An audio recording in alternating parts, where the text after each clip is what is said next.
내가 이제 하버드에 들어왔구나. 이제 되게 설렘 마음에 오리엔테이션에 갔는데 이제 교수님 한 분이 여기서 내가 하버드 올 줄 알았던 사람 손들어 이랬더니 정말 반 이상이 손을 드는 거예요. 저는 거기에서 되게 깜짝 놀랐어요. 자신감이 엄청 이제 있는 거예요. 모든 게 할 수 있다는, 나는 할 수 있다는. 안녕하세요. 지니 킴입니다. 저는 하버드에서 영유아 회복 탄력성을 공부하고 콜롬비아에서 유아교육, 유아 특수교육으로 이제 박사를 학위를 받고 맨하탄에서 한 15년간 선생님을 하고 또 실리콘밸리로 넘어와서 이제 학교에서 디렉터로 한 6년 정도 일하다가 이렇게 좋은 기회가 돼서 이번에 회복 탄력성의 힘이라는 책을 출간하게 됐습니다. 회복 탄력성이 높은 사람들의 특징을 제가 이제 책에서 5C라고 정리를 해봤는데, 이제 첫 번째는 캐릭터 해서 이제 그 사람이 가진 기질, 그 사람 자체를 이제 얘기를 해요. 사람마다 이제 성향들이 되게 많은데 그 가진 성향들 중에서 낙천적이고 긍정적인 마인드가 있는 이제 그런 성향의 사람들, 외향적인 사람들, 되게 유쾌한, 유머러스한 사람들, 이제 이런 성향을 가진 이제 캐릭터가 이제 회복 탄력성의 자원 중에 하나고요. 이제 두 번째는 커뮤니케이션에서 소통 능력이 되게 이제 좋은 사람. 그래서 자기 자신을 잘 표현하고 자기 자신만 이제 표현하는 것이 아니라 그 타인도 타인의 이야기를 듣고 타인의 입장을 공감하고 그래서 서로 소통이 되는, 그래서 그런 의미의 이제 커뮤니케이션, 그래서 소통 능력이 좋은 사람 두 번째고요. 세 번째는 커넥션이라고 해서 사회성이에요. 그러니까 이제 대인관계죠. 그래서 주변에 되게 사람들과 인맥을 잘 돈독하게 잘 지내고 그렇게 단단한 관계를 갖고 있는 커넥션이 이제 세 번째고요. 네 번째는 컨트롤해서 자기 조절 능력이에요. 그래서 자기의 생각, 자기의 감정, 그리고 자기의 행동을 잘 조절할 수 있는 사람. 그렇게 해서 이제 네 번째가 이제 컨트롤이고, 이제 마지막으로는 다섯 번째는 이제 confident, 그래서 이제 자존감이에요. 그래서 자기 자신을 잘 알고 자기 자신을 사랑하고 그래서 되게 자신이 있는 그런 이제 자존감이 다섯 번째. 그래서 이렇게 다섯 가지가 회복 탄력성의 자원이라고 말할 수 있어요. 이 회복 탄력성이라는 게 꼭 환경이, 내 환경이 되게 좋다고, 좋은 거 좋고, 뭐 환경이 좀 안 좋다고 이렇게 안 좋은 건 또 아니에요. 그러니까 저는 이제 아무래도 학교에서 오랜 이제 아이들을 많이 만나다 보니 한부모 가정이라든지 아니면은 재정적으로 좀 되게 좀 결핍하다든지 이제 그런 환경에 있는 아이들도 많이 봤는데, 꼭 그런 환경이라고 아이들이 되게 항상 다 힘들어하는 아이들이 아니에요. 어떤 아이는 그런 환경을 탓하고 그런 부모를 탓하고 친구들과도 원만하게 지내지 못하고 되게 힘들어하는 아이가 있는 반면에, 또 어떤 아이는 아빠가 이제 뭐 감옥을 가고 이제 할머니랑 이렇게 자라는데도 그 아이는 항상 너무 이렇게 웃고 행복한 거예요. 이렇게 되게 밝고 친구들하고 잘 지내고.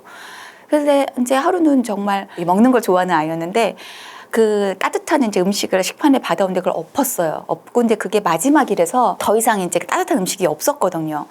그래서 되게 속상할 법도 한데 그냥 그러고 이제 툴툴 털고 일어나서 이제 자기 자리로 오더니 친구들한테, 얘들아, 내가 식판을 쏟아서 먹을 점심이 없네? 나 나눠줄 친구 있니? 뭐 누가 나랑 점심 같이 먹을래? 나눠줄래? 이랬더니 여기저기서 친구들이 이렇게 다 이렇게 한 숟갈 한 숟갈 이렇게 덜어주는 거예요.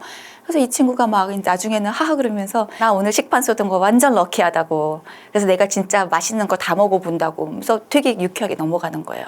그래서 이런 것처럼 어떤 상황이 부딪힐 수도 있고 그게 되게 마음이 다칠 수도 있고 아니면 이제 어떤 뭐 몸이 힘들 수도 있고 여러 가지 고난이 있을 수도 있지만 그런 여러 가지 역경들을 어떻게 바라보고 어떻게 대처해 나가느냐는 꼭 환경에서만 그 차이가 나는 게 아니거든요. 그래서 회복 탄력성이라는 건 어른도 마찬가지로 이제 그런 상황에서 오는 것이 아니라 자기가 이제 그거를 어떻게 바라보고 어떻게 대처하느냐, 그리고 그거를 어떤 이제 그런 것들은 이제 경험을 통해서 또 키워나갈 수 있는 것이기 때문에 어른들도 어떤 환경에 있던 어떤 상황이던 그거는 이제 사람마다 충분히 다 키워나갈 수 있는 그런 능력이라고 생각이 돼요. 근데 하버드생 하면 진짜 막 공부만 되게 많이 하고 되게 공부벌레고 그럴 거라고 생각을 많이 하는데 학교에 들어가서 만났던 친구들을 보면 생각보다 되게 유쾌해요. 되게 유쾌하고 되게 컴패리티브 하다기보다는 같이 가려는, 이제 같이 협력을 해서 같이 서로에게 배우려는 그런 자세들이 오픈 마인드가 되게 돼 있어요. 그리고 이제 자기 목표가 되게 뚜렷하고 자기 목표를 이루기 위해서 확고하게 단계별로 이제 이루어 나가는 이제 그런 목표 지향적인 예, 그리고 되게 성취감 있는 이제 그런 친구들이 되게 많았어요. 그래서 이제 그런 자원들이 그 하버드에서 만났던 친구들의 좀 성향이었던 것 같아요. 처음에 갔는데 그 오리엔테이션이 있었어요. 오리엔테이션이 있었는데 이게 이제 첫날 저도 되게 얼마나 이렇게 설레고, 내가 이제 하버드에 들어왔구나. 이제 되게 설렌 마음에, 난 진짜 너무 운이 좋았고, 내가 어떻게 여기 왔지? 그래서 이제 감개무량하고, 이제 이런 자세로 이제 오리엔테이션에 갔는데, 거기에서 이제 이제 교수님 한 분이 여기서 뭐 내가 하버드 올 줄 알았던 사람 손들어 이랬더니 정말 반 이상이 손을 드는 거예요. 저는 거기에서 되게 깜짝 놀랐어요. 와, 어떻게 이렇게 당당하게 본인이 올 수 있다고 되게 생각을 했지?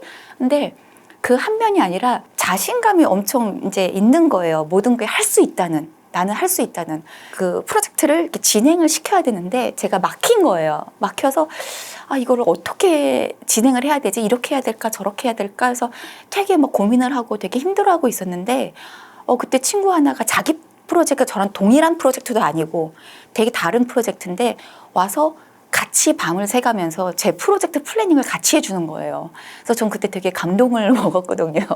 되게 자기 것도 있는데 어떻게 내 거를 같이 이렇게 해서 내가 너무 고마워서 야, 근데 네 것도 있는데 어떻게 너 나랑 같이 밤을 새면서 내 프로젝트에 이렇게 매달려 있니? 이랬더니 나도 배우는 거야 지금.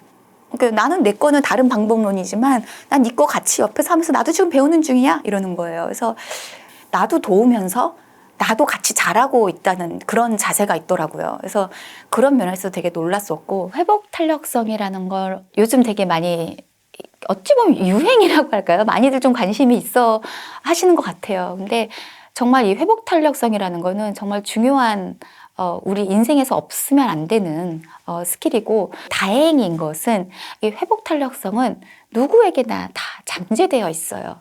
근데 다 잠재되어 있는데 다만 이 잠재되어 있는 회복 탄력성을 깨워서 내 삶과 이렇게 연결시키는 거는 다 이제 꾸준한 연습과 노력이 필요해요. 그래서 아까 5가지 자원들 제가 얘기를 했잖아요. 근데 누구나 가지고 있는 기질이 다르기 때문에, 본성이 다르기 때문에 또 같은 사람이라도 어떨 때는 내가 되게 단단하다가도 어떨 때는 또 되게 나약해질 때가 있어요. 그래서 이게 되게 올라갔다 내려갔다 하거든요. 솔직히 사람은 다 인생을 살다 보면. 그렇기 때문에 이 회복 탄력성 자원이 어떤 것들이 있는지를 일단 인지하는 것만으로도, 또 이런 것을 어떻게 계속 꾸준히 끄집어내서 연습을 하고 꾸준히 경험을 통해서 쌓아가다 보면은 어느 순간 이제 이게 좀 더 쉽게 내 삶과 끄집어내서 연결을 하며 살다 보면은 그 하루하루 일상들이 좀 더 이렇게 행복하게, 좀 더 쉽게 지내질 수 있을 것 같아요. 그럼 이런 사소한 하루하루, 그런 사소한 이런 행복한 일상들이 쌓이다 보면 이제 행복한 사람으로 행복한 이제 삶을 살 수 있다고 저는 생각을 해요.